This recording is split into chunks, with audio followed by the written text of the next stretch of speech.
Alors les amis, on va débriefer ce classico, match qui vient de se terminer au Camp Nou, match capital, inutile de vous présenter pourquoi, la rivalité, le classement et tellement d'autres choses.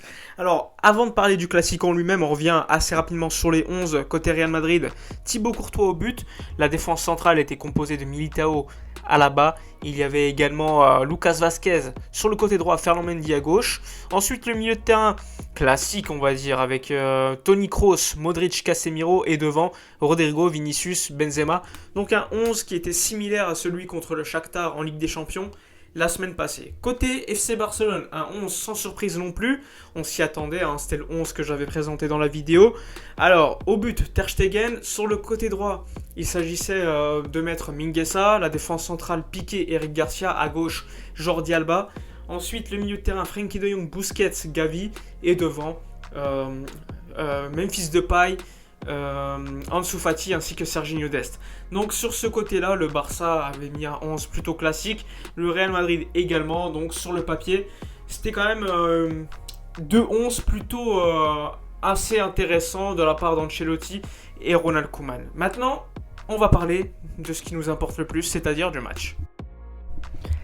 Alors, concernant la première mi-temps, les premières minutes ont été assez calmes, j'ai trouvé. Un bon pressing du FC Barcelone. Le Real Madrid ne pressait pas énormément sur les joueurs du Barça. D'ailleurs, on a bien vu que souvent Piqué avait largement 2-3 mètres pour avancer et essayer de créer du jeu par ses passes, tout comme Eric Garcia. Donc le Real Madrid, en gros, est venu au Camp Nou pour nous attendre et repartir en contre. C'est d'ailleurs tout ce qu'on a vu lors de cette première mi-temps. On a vu un Ansu Fati finalement placé en numéro 9 et un Memphis placé comme ailier. C'est pas forcément la position de Memphis qui me plaît le plus, mais c'est ce qui a été mis en place, en tout cas, pour ce début de match. Les 10-15 premières minutes, j'ai trouvé un Barça plutôt cohérent, plutôt bon sur le pressing, mais néanmoins, il y avait toujours ce problème de créer des occasions. Il y a beaucoup, trop peu d'occasions créées en première mi-temps, que ce soit pour le Barça et même le Real Madrid. Le Real Madrid a su utiliser les contre-attaques systématiquement en lançant Vinicius, c'est-à-dire sur le côté gauche derrière Mingueza ainsi que Serginho Dest. Parfois il a fait la différence, parfois il ne l'a pas fait, mais lorsqu'il a fait la différence, c'était quand même très dangereux. Mais globalement, on n'avait pas ce joueur au Barça qui faisait la différence sur le côté, ce qui nous aurait donc permis d'avoir beaucoup plus d'occasions pour le Barça. Donc un Real Madrid qui est venu attendre le Barça dans son camp et repartir en contre, c'était clairement le plan de jeu. On a vu très peu par exemple Vazquez monter, on a vu très peu Benzema. C'est vraiment Vinicius qui faisait vraiment la différence lors de cette première mi-temps. Mais le Barça a eu des occasions, le Barça en a eu une ou deux, des très claires. On a eu la tête de Piqué qui se passe pas très loin. On a eu également la frappe d'Ansu Fati contrée par Alaba au dernier moment. Et surtout la frappe de Serginho Dest après une très belle action qui est très bien créée. Il y a Alaba qui est aspiré par Memphis et par Ansu Fati, et finalement Dest rate quasiment l'immanquable, et c'est peut-être le tournant du match pour moi, parce qu'avec 1-0, le match est peut-être différent. Le Real Madrid n'attend plus dans sa surface et ne repart plus en contre, essaie de créer le jeu, et c'est nous qui serait alors dans cette disposition d'attendre le Real Madrid et repartir en contre. Finalement, on n'a pas eu cette chance, on n'a pas marqué le but qui aurait fait la différence à mon avis, et le Real Madrid, par le biais encore une fois d'une contre-attaque, comme je vous l'ai dit, un Memphis Depay qui oublie David Alaba, un Mingueza qui se fait prendre par Vinicius, et un peu comme je vous ai dit tout à l'heure, Vinicius fait la différence sur son côté en contre-attaque sur Mingueza, et Memphis oublie complètement Alaba lors de la fin de l'action, et ça fait un but. Ter Stegen, et je sais pas s'il peut l'arrêter, mais bon, Ter Stegen n'arrête quasiment plus rien aujourd'hui. Alors oui, je sais pas s'il peut l'arrêter cette frappe, mais on peut attendre quand même de Ter Stegen d'essayer de faire des arrêts importants, parce que ça fait quand même longtemps qu'on n'a pas un Ter Stegen qui te fait des arrêts que d'autres gardiens ne feraient pas. Donc globalement, une première mi-temps plutôt décevante parce qu'on est mené 1-0, mais dans le jeu, j'ai pas trouvé le Barça si ridicule que ça, j'ai pas trouvé le Real Madrid super fort. Ça fait 1-0, le plan de jeu du Real a été respecté, reparti en contre, le Barça a créé trop peu d'occasions, mais a eu sa chance et l'a raté, et malheureusement ça fait 1-0 à la mi-temps pour le Real Madrid. Passons maintenant à la seconde mi-temps. Concernant la seconde mi-temps, Ronald Koeman a décidé de faire entrer Coutinho à la place de Mingueza. Ça me paraissait un choix plutôt judicieux parce que Mingueza s'était fait trimballer lors de la première mi-temps. Donc c'était Dest qui était repassé en latéral droit. Finalement, la seconde mi-temps a été un petit peu comme la première, c'est-à-dire avec peu d'occasions. Le Real Madrid en a eu quelques-unes, avec notamment quelques occasions pour Benzema ou encore Vinicius, mais c'était pas non plus la folie. C'était un Real Madrid qui attendait pour attaquer le Barça en contre. Et on l'a vu en première mi-temps et en seconde mi-temps.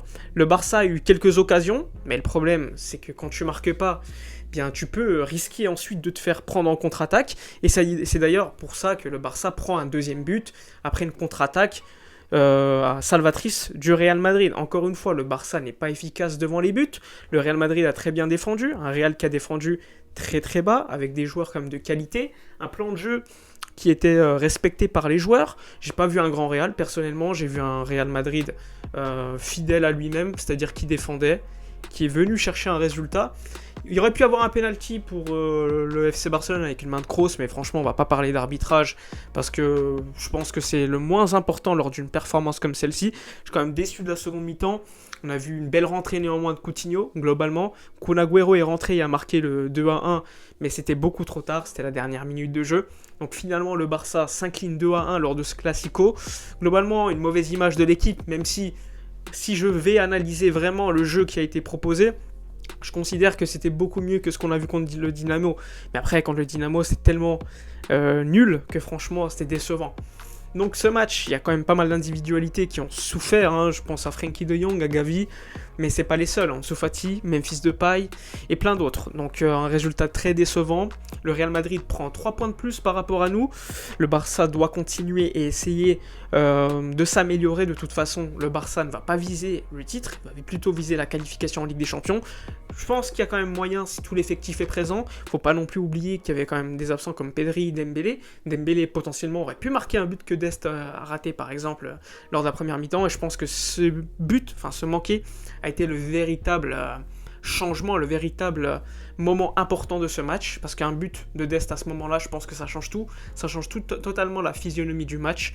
Et donc globalement, une défaite, une déception pour le FC Barcelone. Mais bon, à suivre lors des prochaines semaines. Il y aura pas mal de matchs qui vont s'enchaîner dès mi-semaine là avec le Rayo Vallecano. Ça va être important de gagner, ça va être important d'engranger des points. Le Barça perd des points importants. Encore une fois, une défaite lors d'un Classico. Ça fait déjà 4 de suite, il me semble. C'était jamais arrivé depuis au moins 50-60 ans. Donc c'est très décevant sur le point comptable.